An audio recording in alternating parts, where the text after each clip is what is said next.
So in a large pan, or I do it in a wok because it's just easier, add some oil. I think it's about 1 tablespoon. I add a little bit more just because I like to fry it nice and good. I use the sunflower oil, but it's supposed to be peanut oil, but it's very hard to get your hands on. Then you are going to add 1 carrot chopped after you heat it up.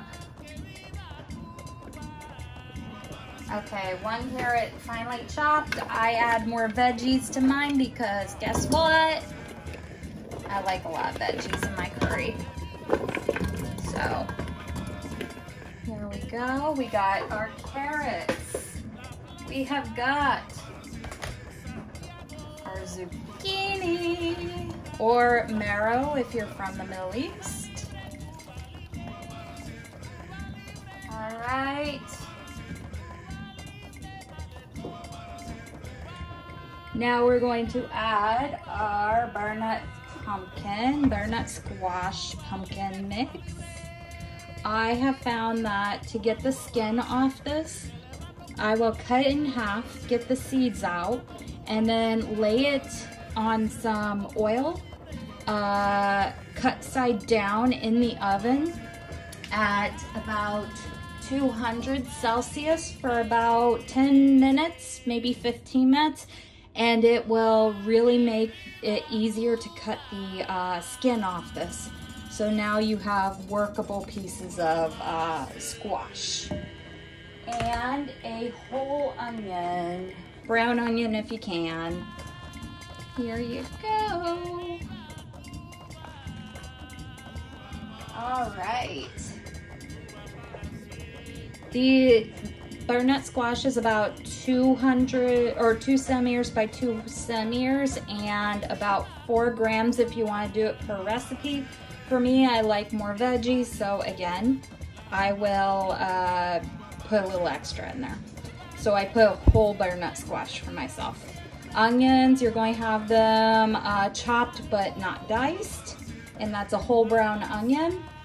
Marrow and carrots will be also finely chopped, and you're going to let this cook for about 5 minutes to soften it.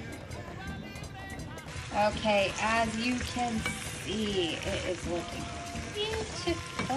Lots of veggies, lots of flavor.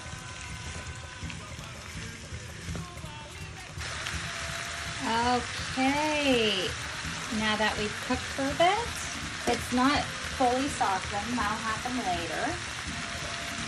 We are going to add about 2 tablespoons or a little bit more. I like it to be full flavored of yellow curry paste. So, and I think I'm making a bigger batch with all these veggies. So let's add a little bit more. And this is more of an aromatic also as a flavor too. So we're going to open these flavors up by putting them right on the bottom here. And we're going to let them kind of get a little bit of heat on them, okay?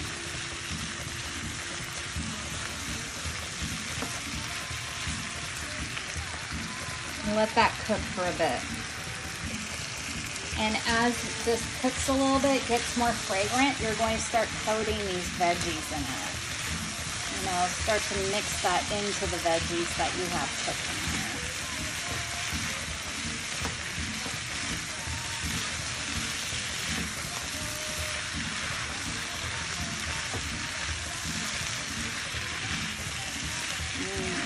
You will not believe the smell here. It is amazing. Okay, now that it's coated,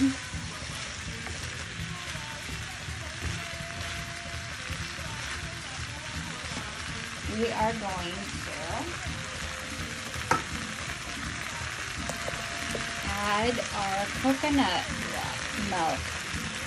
Now just make sure this is unsweetened, otherwise it's going to taste a bit different than what it's supposed to be.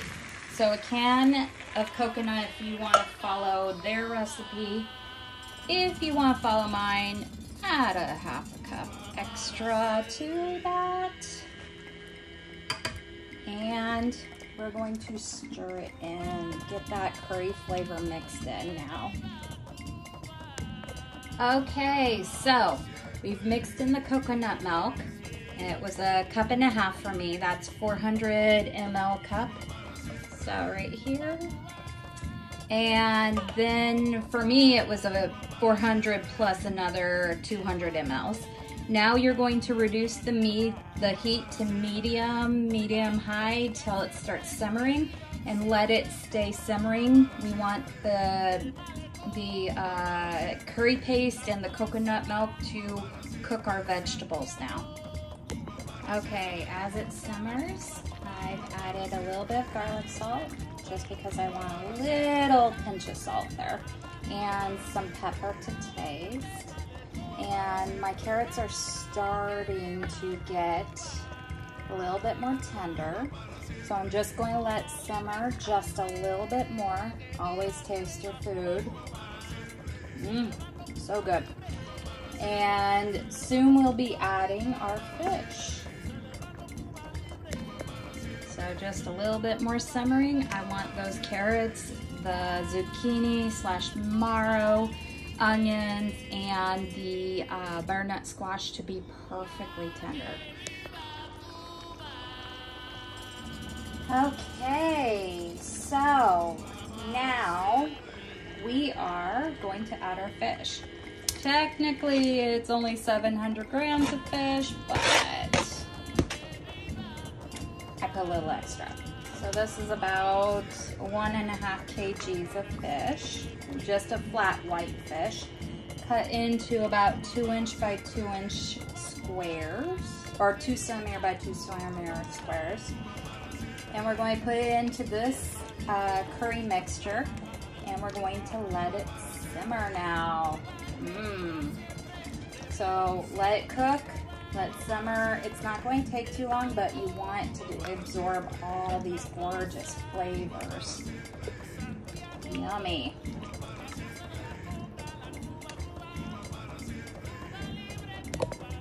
Okay, if you have not already seasoned with salt and pepper to taste, do it now or you're finished.